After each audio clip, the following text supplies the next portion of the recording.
不多的时间，却偏偏还有不少眷恋。问过自己千遍万遍，最不舍得是那一个瞬间。就在江湖之上，万里风光，谁不曾流浪？谁不是守着聚散的缘，隔天涯上月亮？就在江湖之上，少年轻狂，千杯不醉如愁肠，人间一趟如梦一场。就在江湖之上，万里风光，谁不曾流浪？谁不是守着聚散的缘，隔天涯上月亮？就在江湖之上，少年轻狂，千杯不醉如愁肠，人间一趟如梦一场，江湖相望。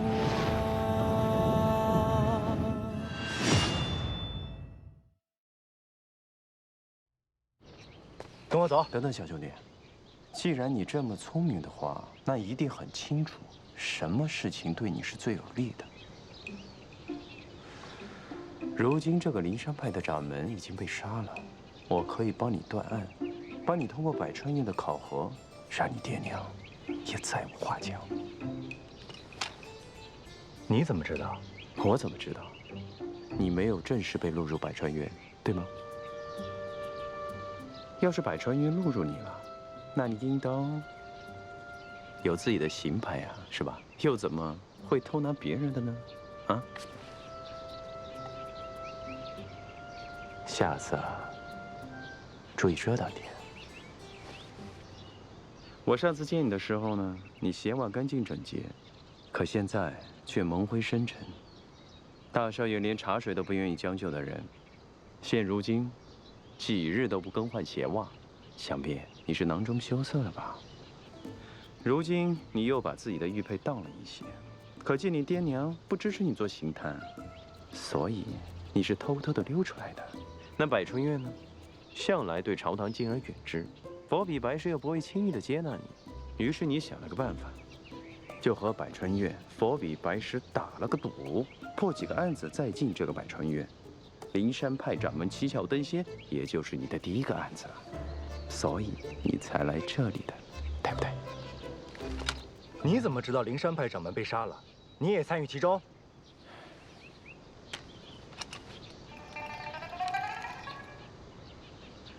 你忘了，这灵山派掌门死的时候，我可在烽火堂那些人的手里啊。只不过呢，这灵山派的掌门之前呢，曾经向我买过一些补药，也就是补身体的那个药，一直拖欠我的银子又不给。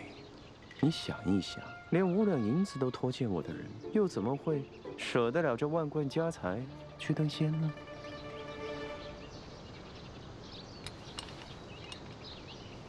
我看你现在也很窘迫，不如这样吧，我帮你破案，你放我走，如何？谢谢你提醒我。没错，这百川院确实尚未录取我，不如就拿你这个假神医来当投名状吧。哎，哼，我封住这2个穴，寻常人根本解不开。你休想要逃。至于这王掌门是不是被杀的，我自己会查。还轮不到你这个巧言令色的假神医替我帮忙。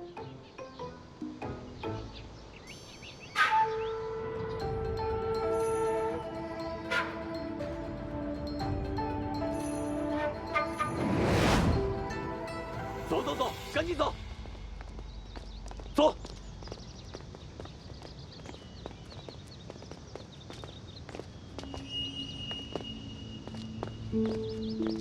你连起死回生的不信，还信活人化金身，还魂成灵童啊？你再啰嗦，小心我点上你的哑穴。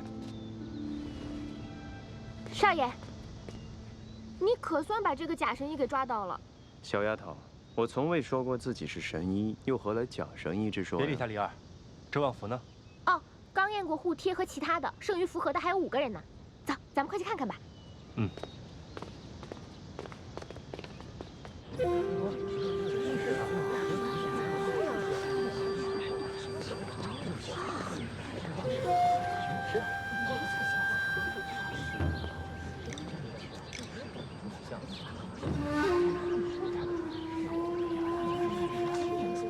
诸位乡亲，各位教友，仙师于本月初七蝉蜕登仙，留下真言，由灵童来继承灵山派，故此在今日举办这场灵山识童大会。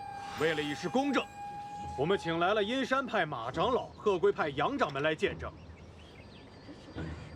选出来的灵童将继承灵山派全部财产，包括3家分坛、400亩地，以及商铺12处。哇，旺福要是能分到这么多钱，那他就可以改名叫旺财了。鉴于师傅没有留下任何明鉴之法，所以下面请各位灵童上前，在师傅他老人家金身面前手敲玉磬，磕头请求明示。这如果被认定的灵童才有好处，那其他的灵童呢？危险！快停下来！快灭火！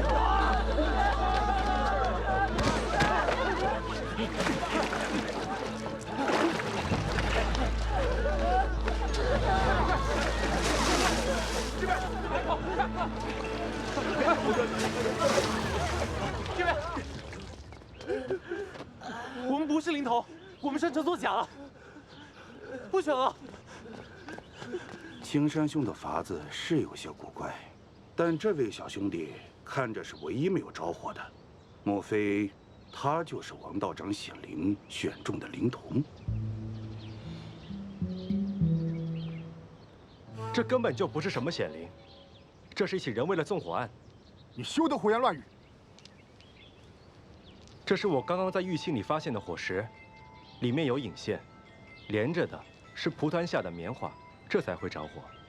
这个是有人故意事先弄好的机关，你们可有人知道此事啊？这究竟是怎么回事？这些都是些不值钱的老物件，平时随意丢在库房，并无人看管。你们可曾见过什么可疑人等？没有。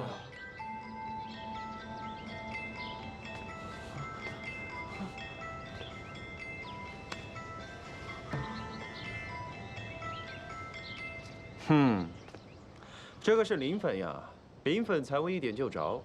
哎，那不如先查查看看谁接触了这些孩子。既然你说这是纵火，那唯独偏偏只有你家小厮安然无恙。那现在看起来，你的嫌疑才是最大的。你知道我们家少爷是谁？在下多愁公子方多病，乃是百川院的刑探。我们刚到此地，也从未到过贵派，如何有时间和机会下手呢？既然这一时半会无法自证，不如给我们百川院一个机会，一定将此事查个水落石出。这位方少侠是百川院的人，我们自然信得过他。但是这位旺福有没有和外面勾结，很难说。他留下，等识童大会结束，查明真相，再把他交还给你。等等，此事还没有查清楚，你们还要继续吗？万一这暗中之人继续对孩子们动手，谁负责？公子有所不知，今日的灵山识童大会是掌门生前定下来的，我们灵山派不能一日无主啊！不行。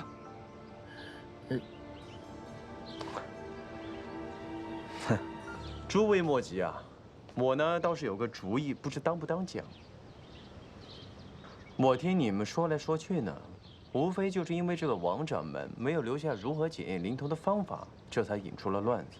那不如呢，让在下去和青山掌门聊一聊，弄清楚他的想法，不就好了吗？你胡说什么？我师父已经先去，你如何能跟死人对话？三师弟，阁下又是哪位？在下李莲花，不才略有一点神医之名。原来你就是那个将铁锹大侠起死回生的神医李莲花呀！哈，正是在下。久闻大名，没想到在此处遇到了您这位圣手啊！你又要搞什么花样？你看，此事也并不简单，让我查出凶手，放了一马入伙来。不行。你还是百川院的刑探呢，你怎么一点良知都没有啊？啊？你看一看，你看看这些单纯的少年，都被烧成什么样子了？你忍心看到他们在遭殃吗？再说了，你抓到一个凶手，都比抓一个假神医好得多呀。哼！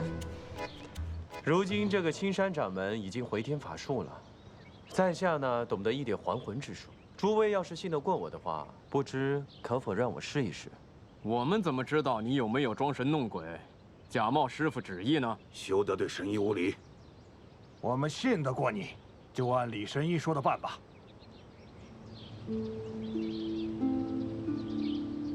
还有，请将掌门金身送回他生前屋内。我还需要他的一些随身之物，来施展我的还魂之术。两位，这就是我们掌门生前的住所。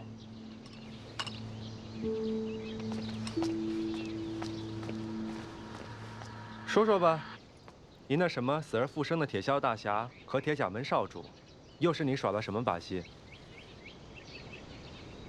唉，这个铁锹大侠遇到仇家，之后呢，不得已跳崖，被人误以为他已经死了，就把他埋在这个土里。你说这巧不巧？我路过的时候听到声音，于是呢就把他挖了出来。至于这个施文觉啊，这个人吧，一心想要考取功名，哼，却得不到家人支持。这个人就更有意思了，他假装自杀，可是呢被我看出来他是在演的，我也没有拆穿他。这两个人呢，自然就不会说出真相了。事情就是这样了，一传十，十传百，这就传开了。哼，果然不出我所料，你这所谓的名声，都是你招摇撞骗得来的吧？我只是眼力比别人好一点而已。一个人混江湖啊，总得有点长处。长处？你这叫什么长处？叫撞大运还差不多。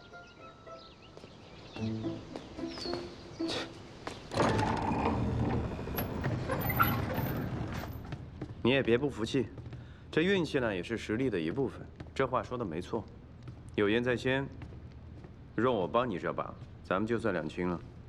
那也得看看你能不能功过相抵。哎，你不是眼神好吗？咱们俩打个赌，看看谁先能查出他的死因。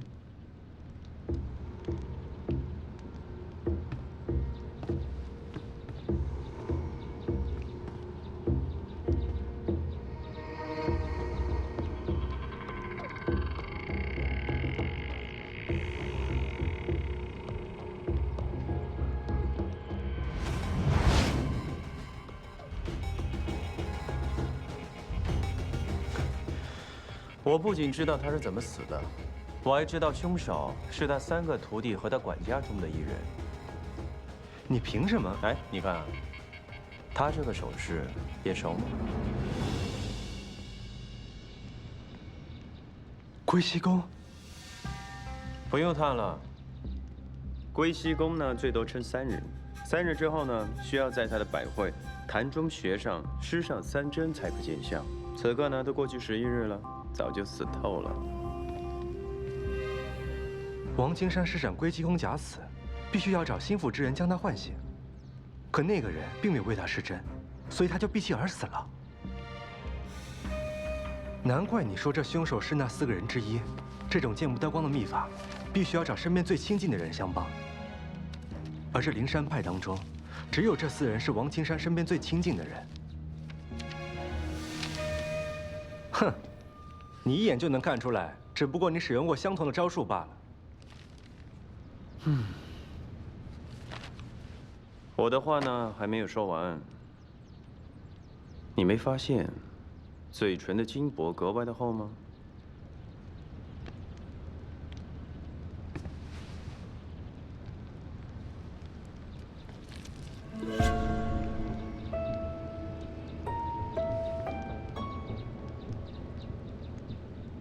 这是死前受伤了，所以凶手要用厚厚的金箔掩盖住血迹。你把他背后的金箔刮下来。你，帮你一次。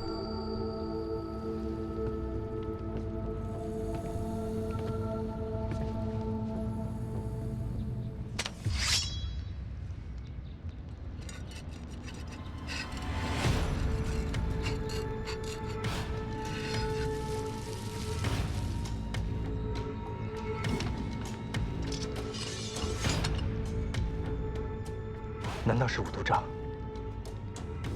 你认得呀？这五毒掌是金元盟奔雷手星雷的成名绝技。10年前金元盟被灭，教中的大部分人都被百川院所抓，但还有些漏网之鱼。这星雷就是其中之一。没想到这么多年，竟然一直藏身在这。怎么，去掌门登仙的地方看看？或许啊，能找出其他的线索啊。为了破案，为了破案。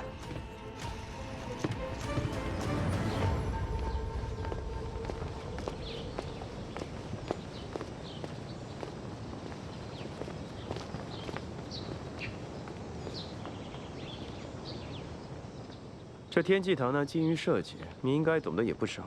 这次我考考你啊，这大变活人的把戏是怎么唬人的？哼。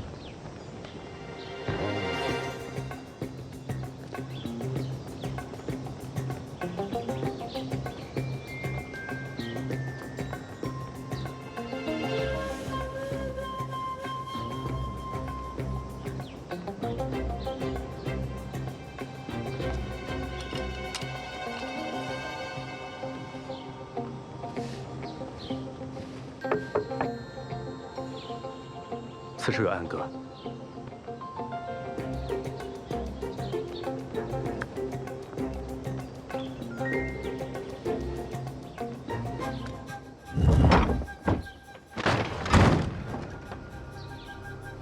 果然，当日奔雷手事先在石板下藏好一个金身，等王青山在众人面前入定假死之后，趁乱将这王青山沉入内阁，用金身替换。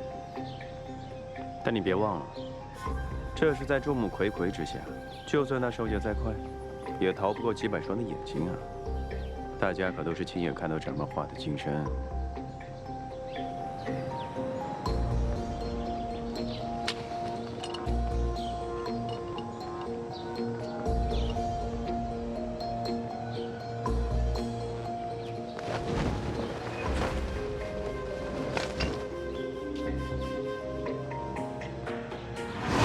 铜镜、金粉，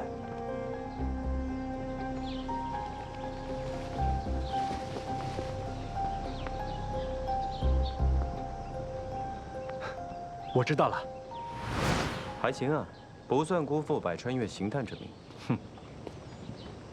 唉，可是我始终想不明白，这王青山为什么做这一出假成仙呢？来，看看。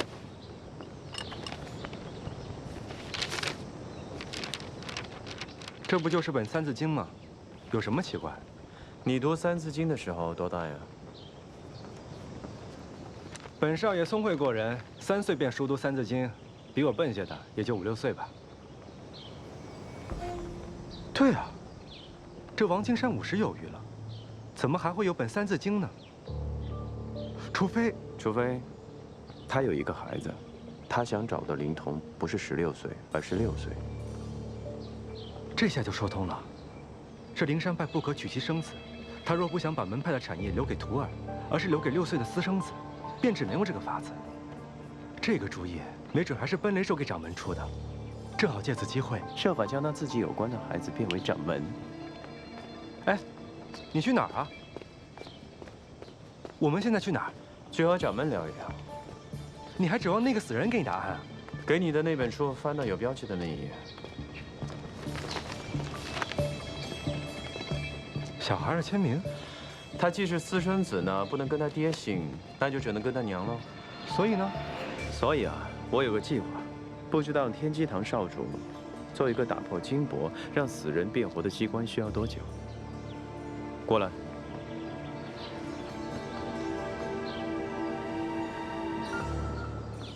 你果然是个老狐狸。承让，所以需要你这只小狐狸搭把手呀。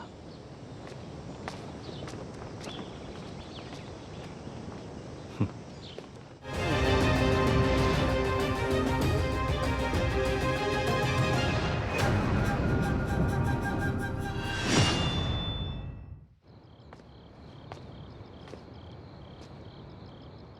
王掌门的头七已过，魂魄离体太久，在下已经尽力了。今日午夜回魂一刻，在下做法之时，还请诸位弟子离院子远一些。我与掌门对话之后，会把掌门的意思传达给诸位。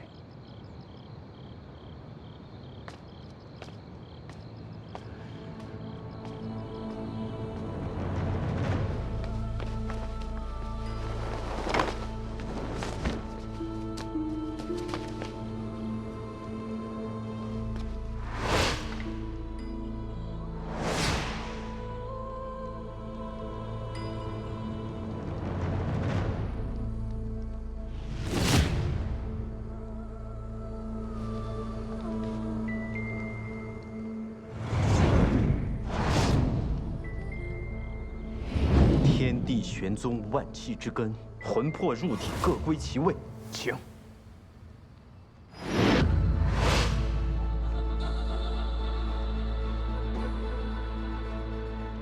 大师虽已脱俗登仙，今日莲花不得已召大师回魂，只为请教，谁才是大师要找的灵童？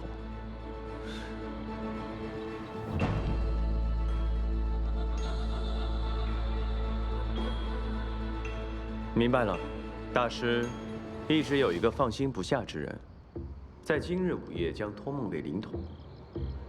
若明日谁能答出此人姓氏，再将此人姓氏公之于众，那个人就是真正的灵童。那还请大师将答案写在这张纸上。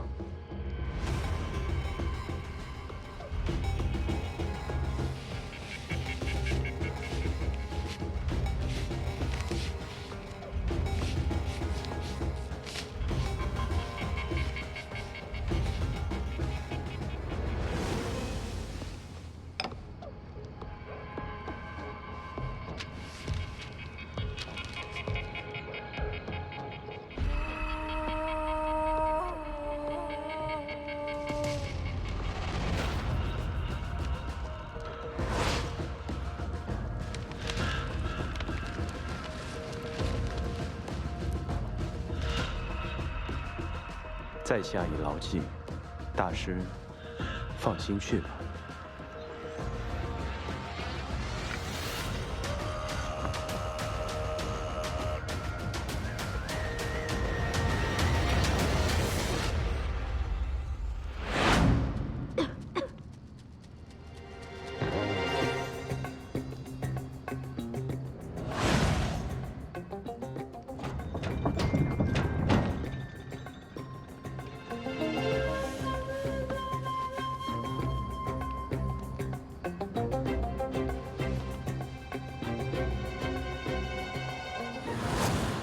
收掉了一半，只看到了一半，这到底是什么信？这不就是鹤？我看得真真切切，是鹤。鹤。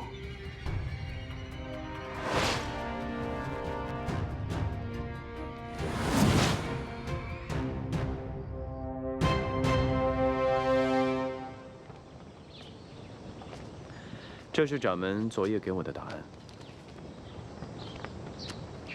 有劳朴管家了。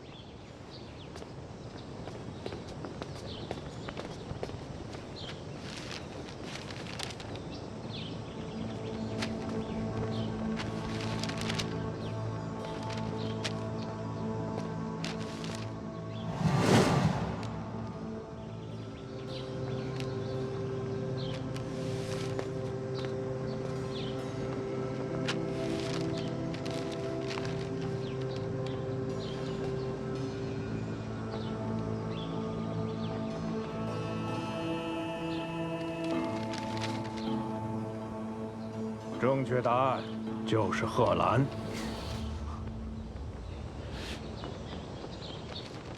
原来当真是你，你就是那个天血灵童。我不是啊，我明明上面是……你明明交的白卷，有人换掉了你的答案，对吗？对。这短短几步路，有谁能换掉你的答案呢？朴管家。啊？你手中的那张空白卷，快拿出来啊！我不知道你在说什么。哎，这都是他的猜测，这里面有误会。再说了，现在只有他写出了正确答案，那他就是真正的天选灵童啊！谁告诉你这就是正确的答案了？昨日的那张纸上，从头到尾就只有一个“贺”字。是不可能。哼，只不过是做的一出戏罢了。一般人呢，看到烧掉的一半，也只会猜出是个“贺”字。唉，谁会想到这鲜为人知的负心贺兰呢？只有杀死掌门的凶手才知道，掌门最在意的那个人，就是他的情人贺兰烟了。走。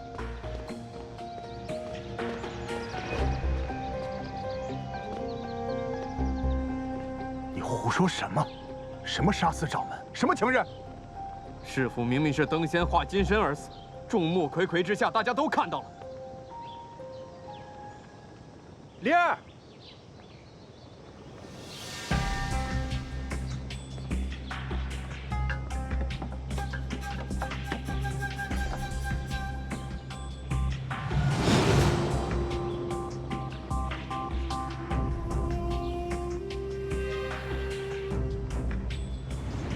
王金山刻意挑在日落之时飞升，就是为了利用这琉璃壁来把黄昏的光投射到撒了金粉的铜镜上，再聚集到王金山的身上。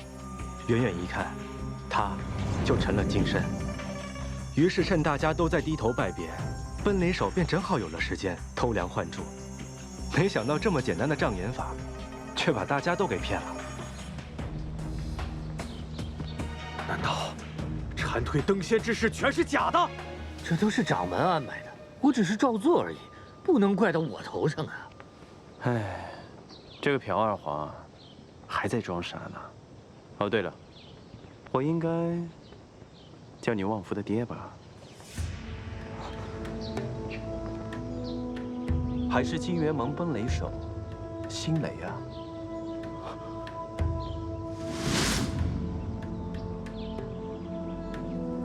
你们现在就可以派人去查看一下，这金身背后有一个黑色的掌印，就是这位奔雷手的成名绝技。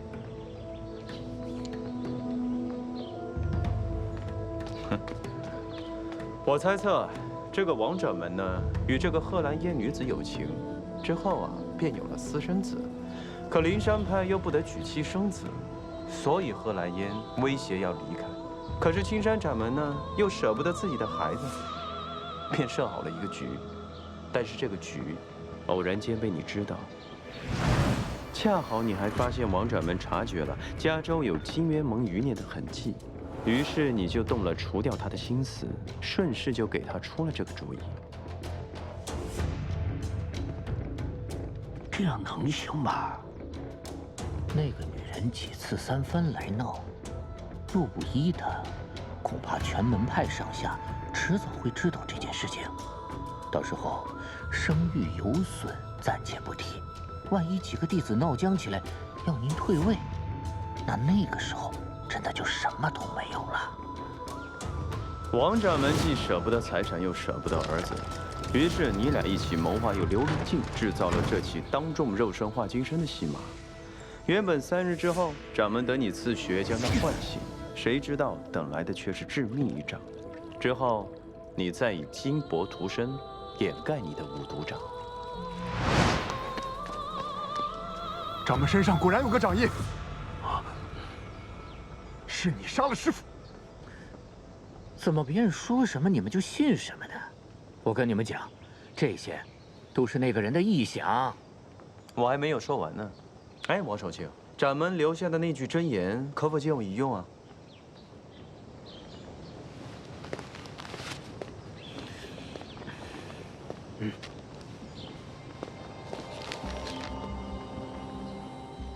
王掌门呢，原本想把灵山派留给他6岁的私生子，所以这个石字呢，与其他的字迹不符，并且这张真言是有被裁剪过的。我猜应当是裁去了最重要的一句：其母姓贺兰。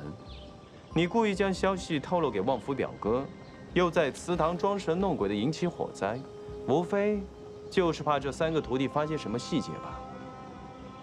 你10几年来从来没有想过旺福，直到杀人灭口，终于想起被你遗弃的儿子。你还真是个好爹啊！你只不过是想扶他上位，将这灵山派控制在自己手中罢了。爹，真的是你吗？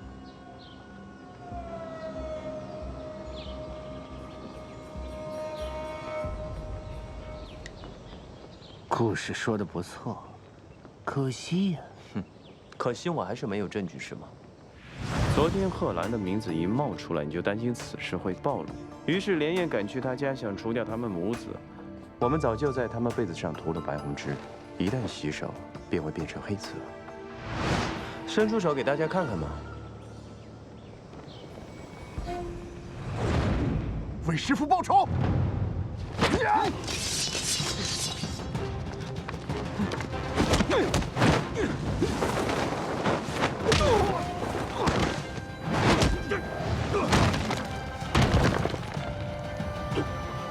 话这么多，送你去见阎王！你放那边。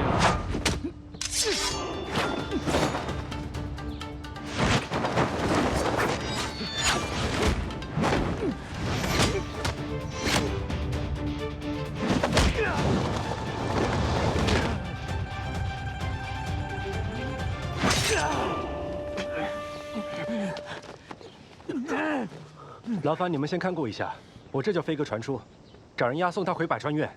哎，等一下，你还有什么要对旺夫说的吗？这个废物，他也配？狗东西！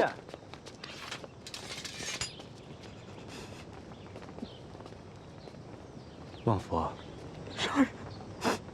别难过，等你长大了，少爷给你置办家宅田地。啊，没事。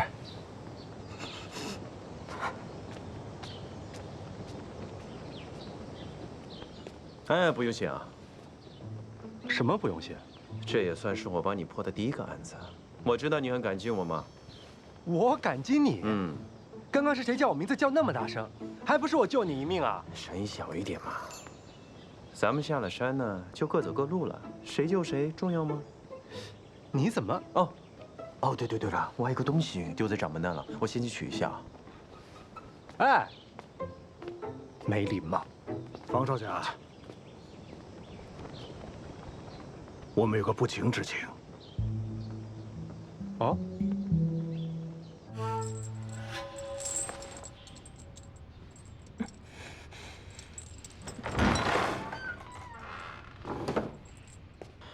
听说百川院188牢的滋味，可是不好受的呀。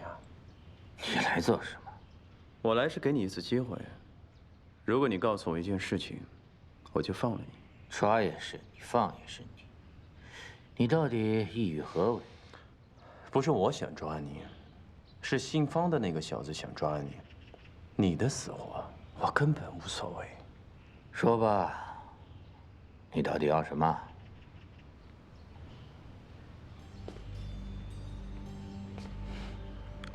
？10年前，金元盟的3王杀了四国门的单古道，还抢走了他的尸骨。他的尸骨现在在何处？你以前在药魔麾下做事，你应当知道。你怎么知道我曾经在药魔底下做过事呢？你是谁啊？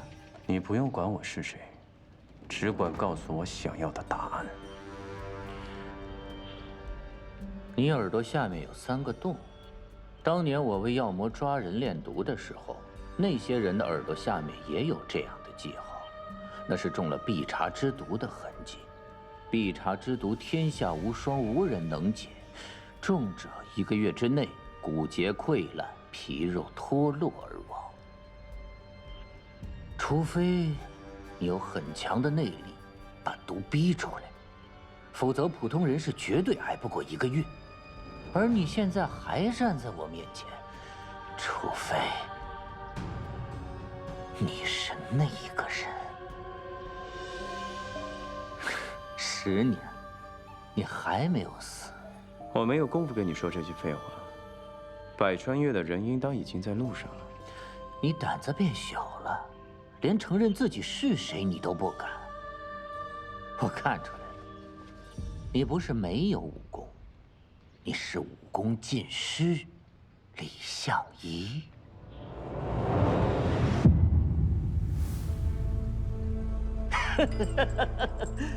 我猜对了，曾经不可一世的剑神，现在也落到如此田地。当年你为了你师兄，打上金渊盟，可是你今天却要苦哈哈的替他收尸。江湖上面都说你李相夷冷酷无情，我看未必。你对你师兄还是挺上心的嘛，可惜我帮不了你，我不知道他在哪里。自找死路。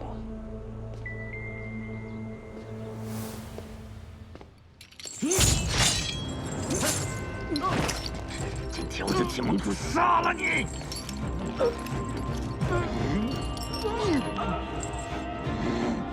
李莲花，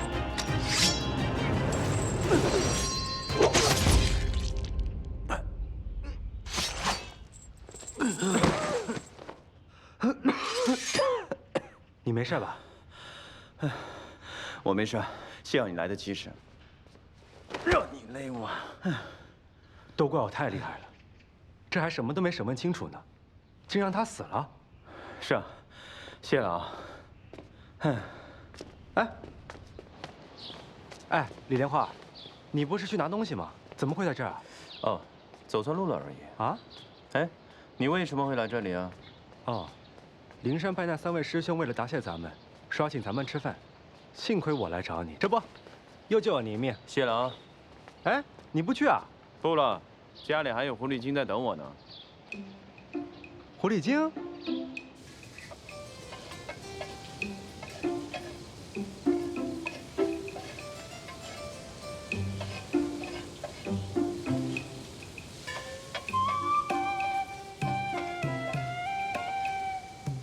盐调曲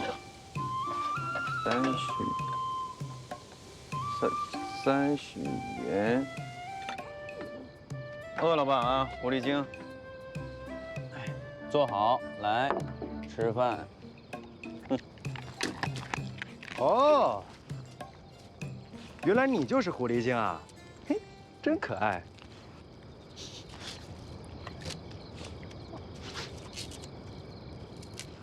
没想到你不仅是个半吊子大夫，还是个没天分的厨子呀！哼，这就是莲花楼。这是什么呀？你还这里种菜呢？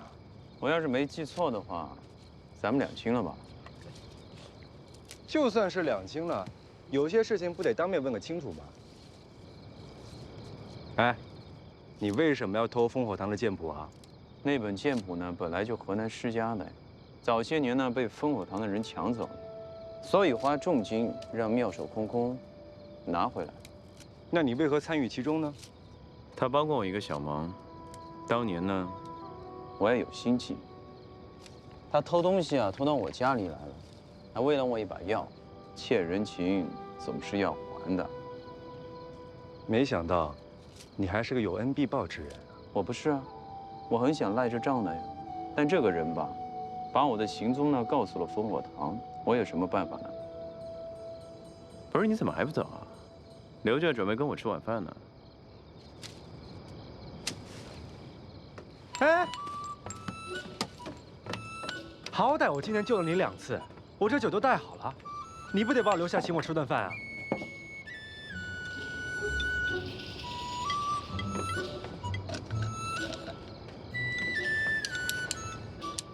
那我就不客气了。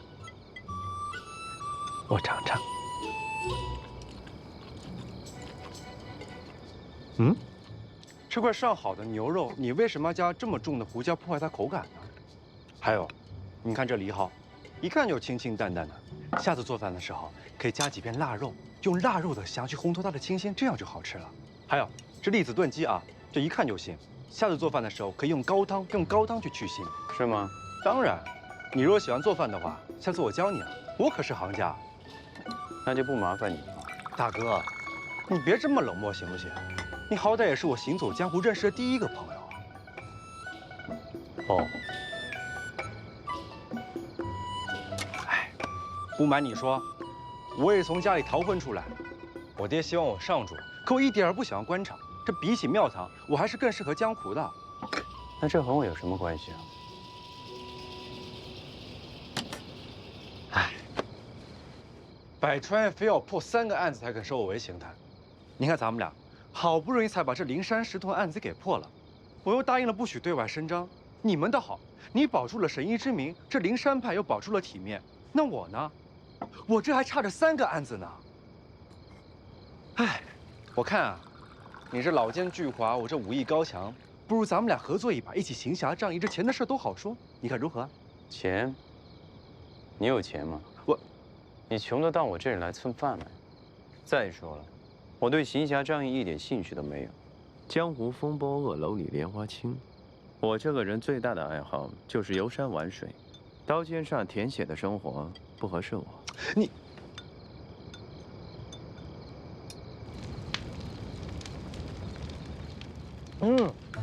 你再考虑考虑嘛。我若进不了百川院，我怎么对得起我师傅呀？手给我放开啊！去。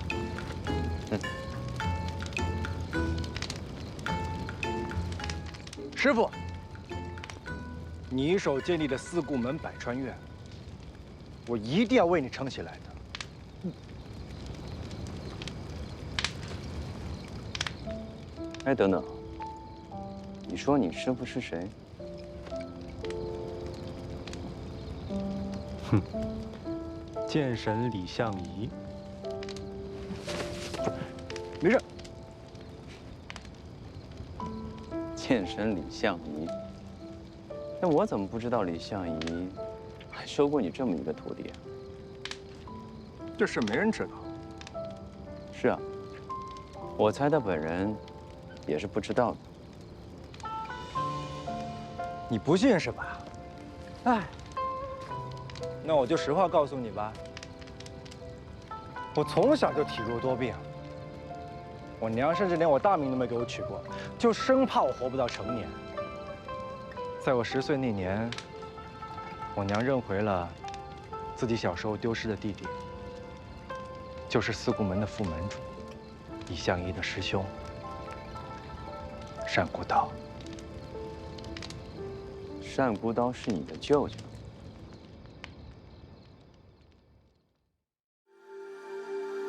人世太匆忙，等不及地老天荒，来日要方长，换个神仙愿望。人世太匆忙，褴褛青山情意霓裳，谁不是孤身走一趟？